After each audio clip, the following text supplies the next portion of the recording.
দেখুন, আজকে আমার এখানে কোনো মিটিং দেওয়া ছিল না। আমি পরিবারগুলোকে শুধু মিট করবার জন্যই আজকে এখানে এসেছিলাম। আমার সাথে 5টা পরিবারই আমি মিট করলাম। আনন্দেরও দাদু এবং মামা ছিলেন, এবং আরো 4টে পরিবার যে আমাদের গুলিতে মারা গেছেন তাদের দেখলেন তো, বাচ্চা, একজন গর্ভবতী মহিলা এবং আর একজনের পুরো হামিদুল, শামিমুল, মইনুল, নূর আলম এবং আনন্দ বর্মন, প্রত্যেকের পরিবারের সাথে আমি মিট করেছি।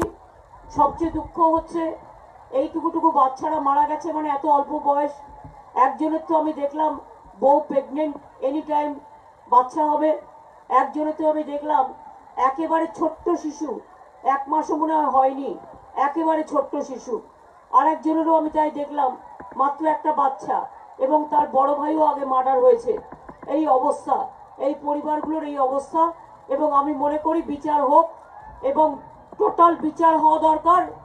এবং যারা করেছে, যারাই দোষী হোক না কেন, তাদের শাস্তি আমরা করবই।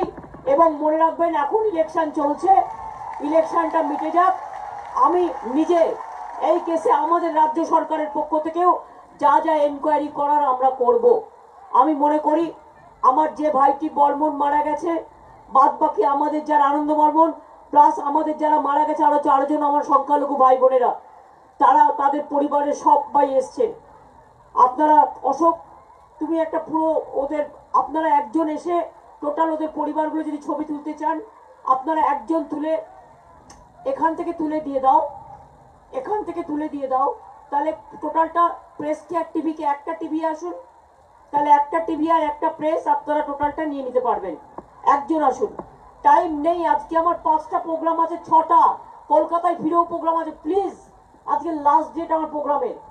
আজকে আমার কাছে টাইম একদম নেই, তা সত্ত্বেও আমি প্রায় জোর করে এসেছি, কারণ 72 ঘন্টা আমাকে আসতে দেওয়া হয়নি। আপনারা জানেন আমি পরের দিনই আসতে চেয়েছিলাম, কিন্তু আমাকে 72 ঘন্টা আসতে দেওয়া হয়নি, কারণ এখানে আসার সব ব্যান ছিল। আমি এখনো বলি, আপনারা শান্ত থাকুন, কেউ কোনো উত্তেজনায় পা দেবেন না, কোনো প্ররোচনায় পা দেবেন না। যদি সত্যি এদের আত্মার শান্তি কামনা করেন, মনে রাখবেন এটা আমরা কেউ ছেড়ে কথা বলবো না, এবং দোষী ব্যক্তি সে যত বড়ই হোক না কেন তার শাস্তি হবে, এটা আপনাদের কাছে আমি বলতে পারি। এটার জন্য যত দূর যাওয়ার আমরা যাব। এবং যেহেতু ইলেকশন আছে, বলা যায় না, আর মৃত্যুর বিকল্প কখনো অর্থ হয় না। মনে রাখবেন, পরিবারগুলোকে পশ্চিমবঙ্গ সরকার নিশ্চয়ই কিছু কিছু সাহায্য করেছে, বাদবাকিও যারা পলিটিক্যাল ভায়োলেন্সে মারা গেছে তাদেরও সাহায্য করা হবে। এবং আমি ইলেকশন মিটে গেলে এখনই বলতে পারি না, এই পরিবারগুলো দেখভাল করার জন্য যা যা করা দরকার সেগুলো আমরা নিশ্চয়ই করব। আপনারা নিশ্চিন্তে থাকুন। আমি এটুকু বলে পরিবার সকলকে আমার সমবেদনা জানাচ্ছি, শান্তি রক্ষা করতে আবেদন জানাচ্ছি। কেউ কোনো প্ররোচনায় পা দেবেন না, কোনো উত্তেজনায় পা দেবেন না। মনে রাখবেন, শান্তি রক্ষা করা আমাদের কাজ। আমরা শান্তি রক্ষা করব। আমরা বুলেটের বদলে ব্যালটে জবাব নেব, আমরা বুলেটের বদলে শান্তি দিয়ে জবাব দেব, আমরা বুলেটের বদলে আমরা শাস্তি দিয়ে জবাব দেব।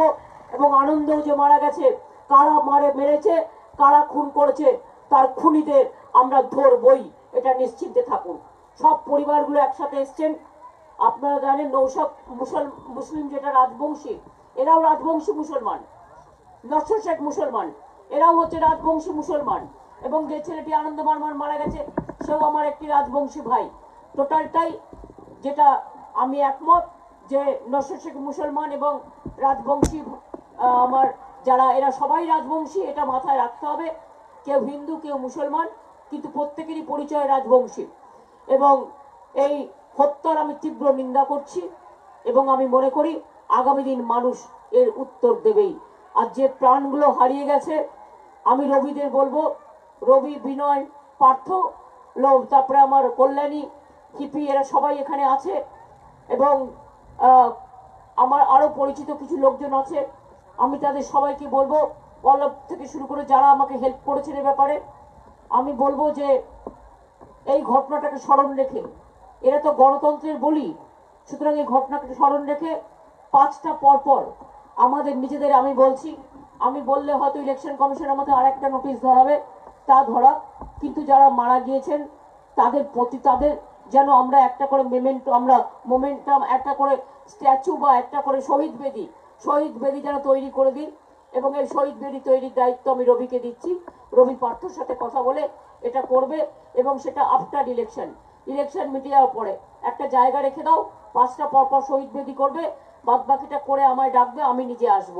আমি আপনাদের এটুকু বলে, আমার আজকে ধূপগুড়ি, আমার আজকে ডাবগ্রাম, আমার ফুলবাড়ি, আমার একেবারে সে জলপাইগুড়ি, তারপরে আবার কলকাতায় ফিরে আবার আমি যাব কল্যাণী। কালকে আমার 24 ঘন্টা প্রোগ্রাম করতে দেয়নি, এখানে যেমন 72 ঘন্টা আসতে দেয়নি। আমার সমস্ত প্রোগ্রাম নষ্ট হয়ে গেছে, আমাকে সেই জন্য প্রোগ্রামগুলো করতে হচ্ছে। তাই আপনাদের কাছে অল্পক্ষণ থাকার জন্য আমি ক্ষমা চেয়ে নিচ্ছি।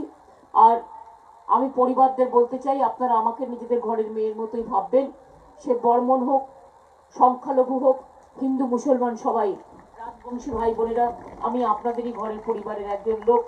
আমি আমার দিক থেকে যতটা পারবো, আমি আজকে এসে গেলাম, ইলেকশনের পর আমি প্রথম আপনাদের কাছে আসবো, আমি এই কথা দিয়ে গেলাম। এবং তখন যা যা করার আমি করব। ভালো থাকবেন, ভালো থাকার তো বলার কারণ নেই, তবু সুস্থ থাকবেন। আজকে নেপালি নিউ ইয়ার, আমি সবাইকে শুভকামনা জানাচ্ছি। 1লা বৈশাখ কালকে আছে, সবাইকে শুভকামনা জানাচ্ছি। এদের শহীদ প্রাণগুলোকে সবাই প্রার্থনা করবেন, তারা যেন শান্তিতে থাকে, তাদের পরিবারগুলো যাতে ভালো থাকে, পাড়ার লোকেরা সবাই দেখে রাখবেন। আমার এটুকু বলা, আবার দেখা হবে। আমি আমার সমবেদনা, আমি আজকে আম্বেদকারের, ডক্টর বাবা সাহেব আম্বেদকারের আজকে জন্মদিনে, সংবিধান রক্ষার জন্মদিনে আজকে আমি বলি গণতন্ত্রের জয় হোক, আর গণতন্ত্রের হত্যাকারীদের পরাজয় হোক। আমি এটুকু বলে আমি আপাতত বিদায় নিচ্ছি, কিন্তু আমি কথা দিয়ে গেলাম আমি আফটার ইলেকশন আপনাদের কাছে আসব, বাদ বাকি যা যা করার আপনাদের পরিবারের একজন হিসেবে আমি করব। নিশ্চিন্তে থাকুন, আমি বললে সেটা করি। Thank you Partha, thank you কে থেকে শুরু করে আমি সবাইকে, যারা তোমরা সকলে অনেক সাহায্য করেছো। আর আনন্দ বাবুকে, যেটা হচ্ছে আনন্দের দাদু এবং মামা এসছেন, হ্যাঁ, তাদের সকলকে বাড়িতে পৌঁছে দেওয়ার ব্যবস্থা করো। আমার স্বামী হারা পরিবার, ভাই হারা পরিবার, ছেলে হারা পরিবার যারা এসছে, তাদের সবাইকে বাড়ি পৌঁছে দেবে। এক একটা পরিবারের দায়িত্ব নিয়ে, রবি তুমি নিজে একটা, পরেশ অধিকারী একটা, আনন্দবাবুটা, পার্থ নিজে, এবং হিপি তুমি নিজে, 4 জনে ভাগ করে নাও, 5 জনে ভাগ করে নাও, 5টা পরিবার কল্যাণী ওদের নিয়ে পৌঁছে দেবে। ঠিক আছে বল্লভ, সবাই মিলে? ঠিক আছে।